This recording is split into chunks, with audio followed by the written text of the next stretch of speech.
To start promptly, we want to be respectful of your time and really grateful to see such a wonderful turnout today. We know it's middle of the week and we know there's a lot of things happening. So again, we want to go ahead and get started. So there's some recognitions I want to start with, and let me start with that first. And I apologize if we missed somebody along the way, but just get with either Becky or Adriana in a bit and we'll make sure that we add you in here. So again, I apologize in advance if we miss anyone. But joining us here, we have our Consul General of Mexico, Maria Elena Orantes, that's here. Thank you so much, Consul General. It's an honor to have you. Yeah, let's give them a round of applause. Paulette Rubio, Asistente de la Consul General. Thank you, Paulette, for being here. We have Jennifer Perez, Agente Consular de Guatemala. Where are you at, Jennifer? Okay, I think she's around here. And Juan Carlos Hernandez as well, Consul of Legal Affairs for the Consul General of Mexico. We have our Marilyn Burgess, our District Clerk. Thank you so much. Let's hear for her. She's a fantastic partner. Thank you so much, Marilyn, for being very supportive. We have George Ryan, the Director of the Texas Anti-Gang Center here. George, thank you so much, my friend, for being here. We have representatives here from different commissioners, and again, a debt of gratitude to our commissioners and Judge Hidalgo. Without their support throughout the last year, many of the funding that we needed to accomplish this wouldn't be possible. So I know we have representatives from Commissioner Ramsey's office, Commissioner Briones, Commissioner Garcia, and Commissioner, I know Robert Villafranca's here from Commissioner Garcia, and Debbie Tyler Dillard with Commissioner Ramsey. So thank you, Debbie, as well. Let's hear it as well for them. From Hawk, our amazing partners, just a big supporter of them. Please learn more about their incredible work. Emily Whitehurst and Sonia Corrales is here. Emily's the president and CEO. Thank you, Houston Area Women's Center. From our Harris County Sheriff's Office Foundation that does so much for our agency and our members, we have Katrina Arnhem. Thank you so much, Katrina. We have, let me see who we have here. My dear friend, Dr. Adriana Tamez, HCC trustee, and also with Tejano Center for Community Concerns. We'll be mentioning some of our partners here, but Houston Community College here, Dr. Webster's here, and others. HCC, if you could please raise up your hand, please. Thank you so much. They're our education partners and do tremendous work. You'll be seeing some of their work in action here a little bit later. We're also joined by another great friend, longtime friend, Devin Anderson, President and CEO of Justice Forward, another great partner. Oh, thank you. Hey, good to see you. And other partners that support today's event, we include Tierra Caliente Panaderia, tremendous products and desserts that they always share with us, and Starbucks as well. Thank you, Starbucks, for always being there. So we'll be having some refreshments after this. Did I miss anyone or anyone else that's represented here? From everybody's important, obviously. I know we have our friends as well from Navidad en el Barrio that we'll be mentioning. But Izzy and Mark, thank you so much for being here, Navidad en el Barrio.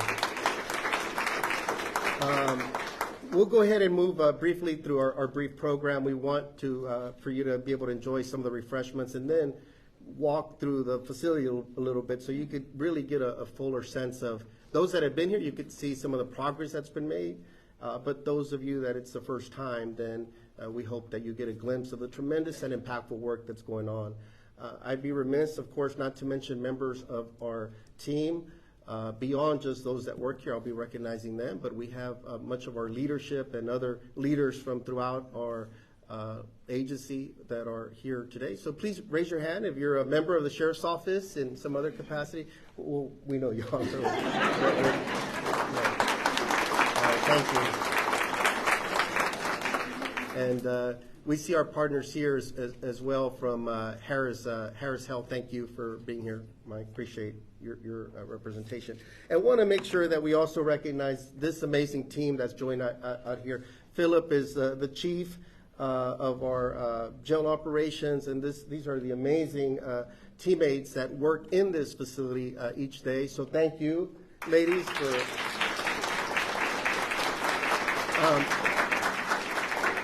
a couple of things about them, real quick, is that when the idea first came about years ago before COVID, I was already doing some research on women that are incarcerated, because it's the fastest growing number nationally when it comes to jails and prisons are women inside jail systems. And so we wanted a different idea, different concept. And we looked around, and surprisingly, or maybe not surprisingly, there's not many corrections facilities that are really designed for women in mind. Traditionally, they're designed for men in mind. It's the largest block, obviously. And we wanted to change that. You know, I've always tried to, I believe in more of a holistic approach. And when it comes to women that are incarcerated, we've learned that our clients that are females tend to have a lot more trauma and other issues related to past abuse, mental health, other challenges, addiction, other things that the criminal justice system has simply just never addressed. And I should say beyond the criminal justice system, the community has never addressed, because frankly, these are issues that should be addressed at a community-based level.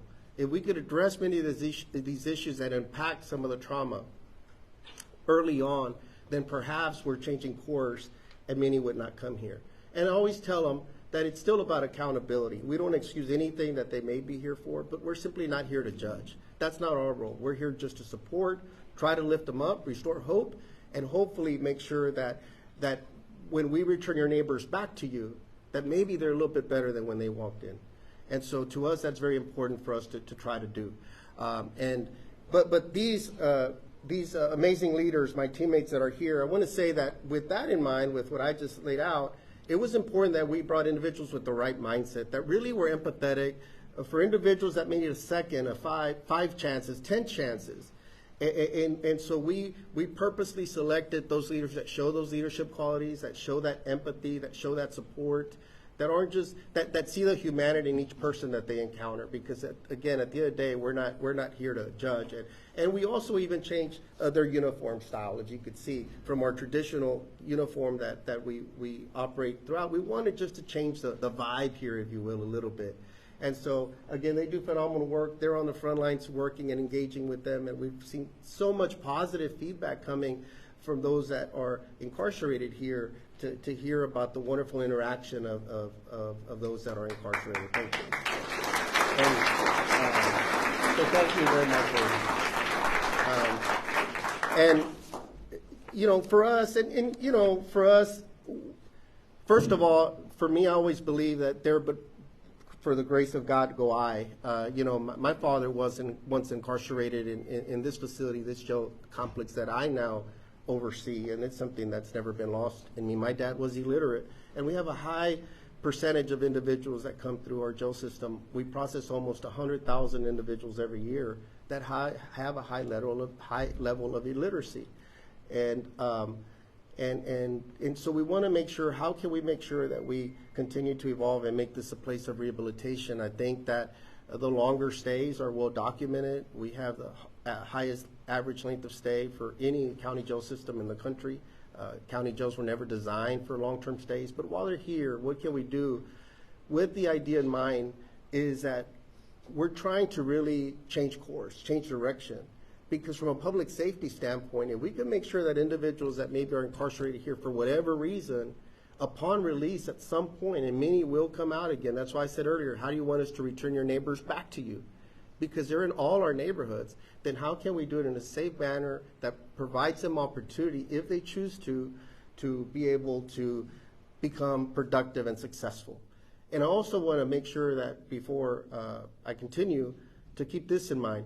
Every year, well, I believe 95% of the women that are in this facility are a parent, 95%. And did you know that every year in our county, 90,000 children in our community have a parent that's incarcerated here in our system? 90,000 children. They're in our schools, they're silent, nobody knows that they're grappling with that. And sometimes the schools may see them as, oh, they're just at risk, or you know, little Johnny's absent from school, let's put him in the special program. And nobody ever dealt with that underlying issue. And then what happens? They end up being here when they become of age. And so how can we change that as a community so that we could not end up with the same outcomes decade after decade? How can we end cycle of incarceration that impacts so many communities. I want to read from.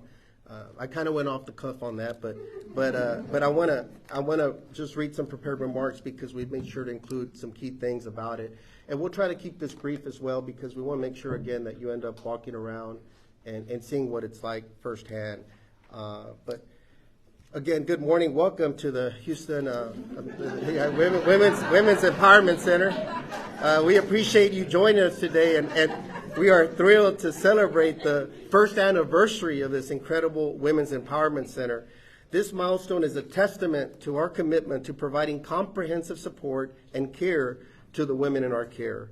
This center was established to create a holistic environment that addresses women's unique needs and better prepares them for successful reintegration into society. And let me just say, reintegration, I do want to put a caveat that sometimes with the population that we deal with and the clients that come through our door, not everybody was integrated to begin with. Not everybody was plugged into a medical home and had regular medical care. Had education and all these things. That's why it's not always to reintegrate them back into some stable system that they were all under. Many were not. And so can we integrate them for the first time? But that's what we're trying to do. Over the past year, we have witnessed the transformative impact of this initiative, empowering women to embrace positive change and pursue brighter futures. Since our doors opened on February 25th of last year, we have made a difference in successful reentry and lowering the recidivism rate of incarcerated clients in our facility. Through tailored programs, counseling service, educational opportunities, and skill-building workshops, we aim to equip women with the tools and resources they need to thrive beyond the walls of incarceration. Our programs offer support in mental health, spirituality, trauma, substance abuse, job training, and reentry. In the last year, we have offered anger management classes. We also have an Apple computer lab that you'll get a chance to see. Thank you, HCC. We have G.E.D. classes, thank you, HCC, provided by HCC. And we also offer finance classes, and I'm recruiting a friend of mine that's going to be teaching, hopefully, some financial literacy very soon. He's got a great program, so we hope to bring him in the fold soon, where residents learn money management skills. Many don't even know the concept of balancing a checkbook or even having a checkbook. We want them to learn those things. Our residents also have had church services, hosted game nights and spa days. Those are really popular. And celebrated Easter, Mother's Day, Halloween, Christmas, and of course we had our very successful Navidad en el Barrio, where Navidad en el Barrio comes in, has a wonderful event here, and in this very room we're able to connect their children with their mother so they could have that exchange, be able to celebrate in a positive way. Again, hopefully with an eye of how can we break those cycles so that those children aren't impacted. So a lot of what we do there's a reason for the madness, if you will. But last year, 40 children and 60 residents were granted the wish to spend time with their children while they opened gifts. So thank you, Navidad en el Barrio, for doing that. We invite y'all next year if y'all want to come and participate and volunteer. It's fun. You're invited. Our facility has 900 books in English and Spanish, a recreation area, a garden of hope where flowers bloom, so does hope, a gym, and multiple classrooms. And we teach great yoga classes. Our doctor's up here. She does great. Remember when we first started, it was like we were going to try it out, and then it grew by leaps and bounds. How many are you teaching now? 40 a week. Yeah, over 40 a week. Yeah, that come, and we're trying to get them in a path to hopefully live a little bit healthier and improve. But our center here has held 18% of our female population.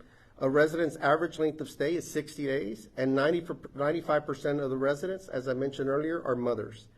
In the past year, 217 residents have graduated. We even have little ceremonies for them because for some of them, that's the highlight of their whole life, believe it or not. You know, they've never had some type of graduation ceremony or to been recognized for anything. But some of those programs include, again, Apple Technology, Into Work, with our partners at Airmark, art classes, finance, G.E.D, and health class. In January 2024, Commissioner's Court, I thanked them earlier, they approved a new kitchen project here at this facility, a renovation of an old kitchen that we have. But once it's complete, we're going to partner with Houston Community College, with your support, Dr. Gomez, and Aramark to implement a culinary arts program for the residents. So while they're here, they can learn baking skills, cooking skills. Why? Not only for their own personal benefit, but now they could go get a job. They could have a marketable skill when they come out here and go. There's such a shortage in the hospitality industry. Now they could go and have a job and provide for their family. That's pretty incredible. Aramark as well, I don't know if they're present. Are they present? Okay. Through their program, the Into Work program, for example, through their training while they're taking place, they will make sure that they match them to a job upon release. So upon coming out, they're already getting on track and hopefully could continue down a positive track. This anniversary is a moment of reflection, gratitude, and celebration. We extend our heartfelt appreciation to all who have contributed to our success, our dedicated team, community partners, volunteers, and most importantly, the courageous women who have embarked on their journey of change and empowerment. We want to thank our partners for making this a success. It includes ACCESS, which is Access Coordinated Care and Empowering Self-Sufficiency, the ACCESS program. Are any of you here? All right. Thank you, ACCESS. Appreciate it. Thank you so much. And as I call out some of our partners, and again, I apologize if we missed anyone.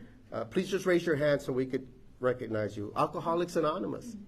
Anyone from Alcoholics Anonymous? All right. Well, they're here. They're represented here, and so thank you. We already mentioned them, but they're worth appreciating once again. Houston Community College. Please. All right. Thank you. All right. Thank you so much. Apple. I don't know if anybody from Apple is here. Okay. Yeah, you're from Apple. The Apple program. United Against Human Trafficking. Okay. The Harris Health System, we've already mentioned them and recognized them. Thank you. Baylor College of Medicine. Anyone from Baylor? All right, let's give it up to them anyway.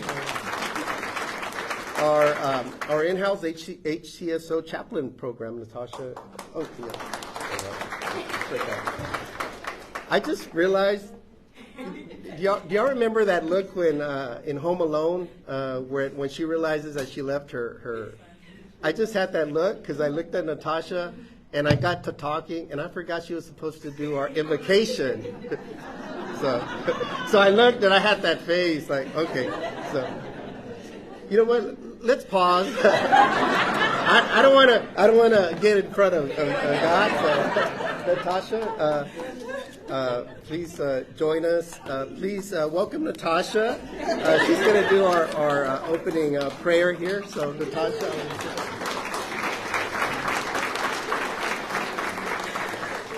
Good morning, everybody. It's not like I'm not nervous enough already. Thanks. If you don't mind bowing your heads, please. Lord, we just thank you for this opportunity to come together and celebrate the successes of this project in this building. Lord, we just thank you for gifting each of the individuals in this room uniquely in order to help make this project successful, and also those who couldn't be with us today, because it's only you that can empower each of us in our own way in order to be able to build this up, in order to help these ladies who are here. And we just ask that you continue to cover them and their families, Lord. Continue to build them up and create in them the wanting and the urge to become the mothers that you would have them to be, the daughters that you would have them to be, the sisters, the friends, and the neighbors that you would have them to be, so that they can be as successful as you allow them to be whenever they leave these walls, Lord. We thank you for everything, and it's in Jesus' name that I pray. Amen. Thank you. I'm sorry. Okay, our prison yoga project that's here. Thank you. We thank you for leading that. We have Keys. I know Mr. Simpson's here with Keep Enriching Youth Success. That's the Keys program. We work very closely with him. We have a recovery coach training program as well, where those that have battled addiction and overcome it, just like he's here. Ironically, can I share a little bit of your story? He had been incarcerated here in our facility at one point in his life, dealing and grappling with addiction.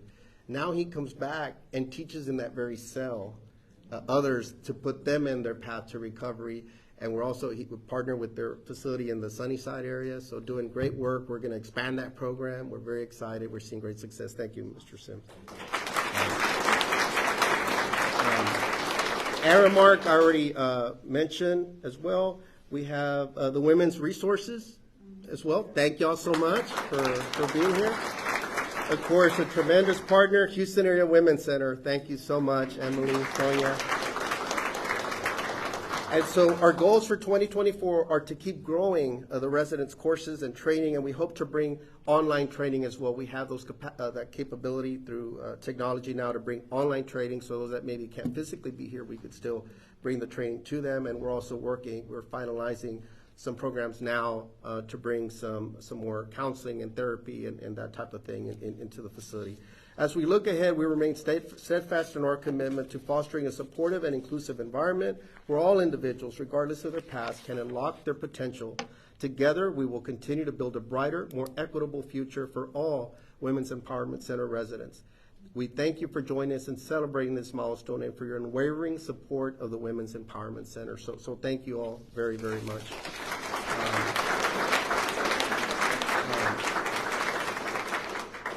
And one of the things that I also want to mention is that, for us, and it depends, people view these type of efforts from their own unique lens. For some, you may view it as saying, oh, you're being too soft, you're whatever, that type of thing. Our experience, and Izzy will tell you as well, he's a former Houston police officer, George, longtime DPS, all of us that have been down this path know that, look, there's some that, they're hardcore bad actors out there that are looking to harm the community. And we take a proactive and hard stance on that. We're going to police tough. We're going to, make sure that we're protecting the community. But along the way, you also meet individuals that just, are just struggling, battling mental health issues, addiction, co-occurring issues, past trauma, from a lot of different issues that unfortunately fall at the laps of law enforcement. I always say that in law enforcement these days, we're in the front lines of in many ways, three important issues in society: mental illness, addiction, and poverty. Frankly, we shouldn't be in the front lines of those issues. Those should be community-based type responses. But here we are. And so while we're here, how can we make sure that we try to change course? Because, again, some may view it like that. But for those, I would say we're lowering recidivism. Our goal here is to make sure that individuals that come out here that maybe have committed bad crimes out there is, let's let the system, assess their accountability. That's what it's there for. It's not here to say guilt or not guilt or anything. But if we could lower recidivism and build hope in someone and they do not commit further crimes, or their family, we break that cycle of incarceration for their children, that's a positive thing. That's a good return on investment. And for those that view it from the other side to say, yes, we should lift people up, then we're doing that every day. We're bringing hope here, and we're bringing possibilities here, sometimes for the very first time in their lives. And to us, that's worth it as well. So whichever perspective one brings, we believe it's all worth it. And I want to recognize as well that beyond just the women here, we really want to be an entire complex of rehabilitation. During the pandemic and Harvey before that, it really impacted our ability to provide programming as much, obviously due to quarantine issues and things like that. But we're really excited to be relaunching a lot of our programs, giving you a taste for what's here. And after this event today, those of you that care to walk with us across the street immediately after this, we're going to be launching our new effort. It's a relaunch, if you will, of the Hustle 2.0 program. And we're super excited about that. I've seen that program firsthand, how it works. I had the ability to travel to a maximum security prison in California where the program is in place and saw the tremendous work that goes on there. And we're excited to be relaunching that program. And that's going to put a self-guided program in the hands of just about any person that's incarcerated that may want it. And that's a good segue to invite my friend Kat Jackson that's here, and her husband's here as well. John, I think he's here. Okay, I didn't know if he's here as well, but come up.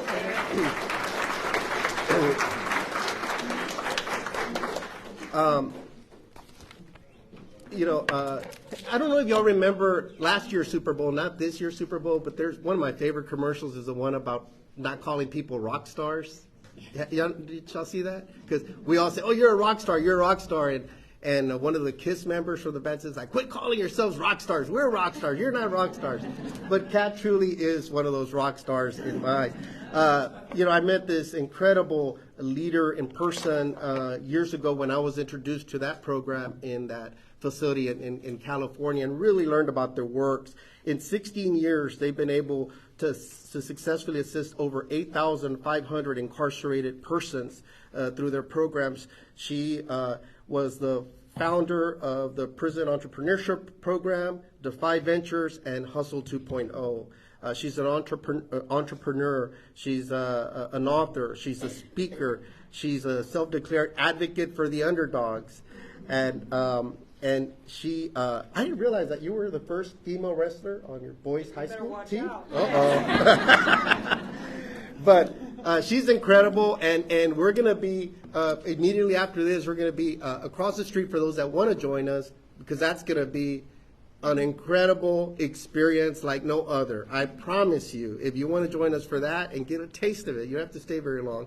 Come for that launch. It's going to knock your socks off, for real, literally. You could join us over there. A few of us will be walking over there if you want to join us. But she's an incredible leader.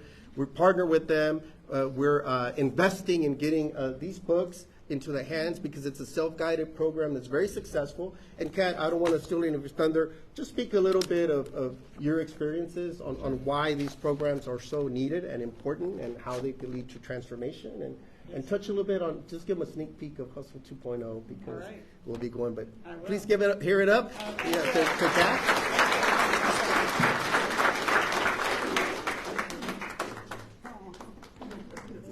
Great to see you. Good morning. I'm Kat Jackson, the founder of Hustle 2.0. I am so deeply honored to be here. So I'm 46 years old, and I've been doing correctional programming work for 20 years now. And it started here in Texas, so this is my 20-year anniversary. But this is hands down, and I don't say things I don't mean, hands down the best jail that I have ever worked with in 20 years. And I've been all over the country. And I attribute that to Sheriff Gonzalez's amazing leadership.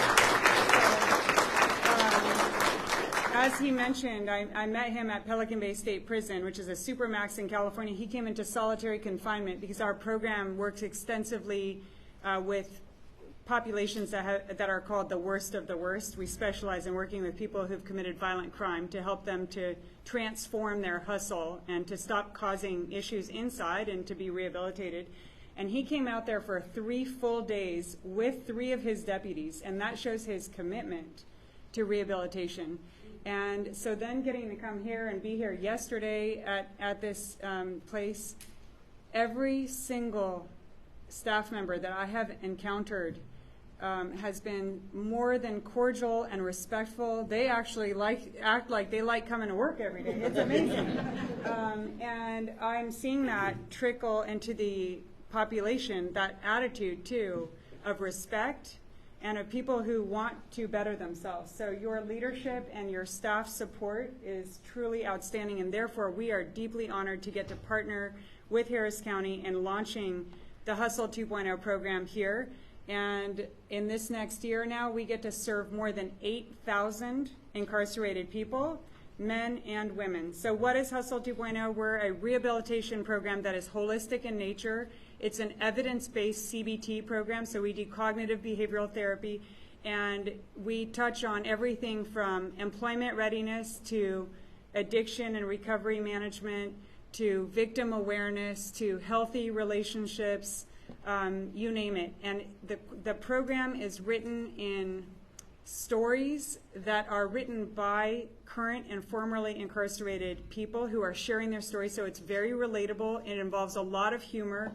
This little booklet contains commissary-friendly recipes, art exercises, plenty of jokes, and the goal here is that even people who have been deemed as program-resistant populations take interest in it. And this is our introductory book here that we are launching at the women's facility and at the men's facilities.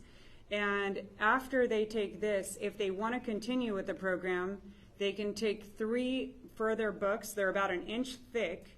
And at the end of those 3 books, those are called our university collection, because if they finish those books, they can actually earn a university certificate from Southern Utah University's MBA program, and it's a certificate in leadership and management, and after they're released, they can convert it into 3 college credits. So we hope, thank you. We hope that what we're kicking off here at Harris County is breaking generational cycles of poverty and violence and addiction, where many of these people are now receiving a pathway to college, and for many of them, they'll be the first people in their families to go to college, and hopefully they are the very last in their families to step foot in an institution like this without a volunteer badge anyway. And our program has very strong results. We have more than 5,000 data sets, and of our participants, we take pre-post everything. And 81% of our participants show a reduction in violent misconduct, which is huge given the populations that we are working with. So we are tremendously excited, deeply grateful for inviting us, and we're ready. So thank you. We hope to see you at the men's facility.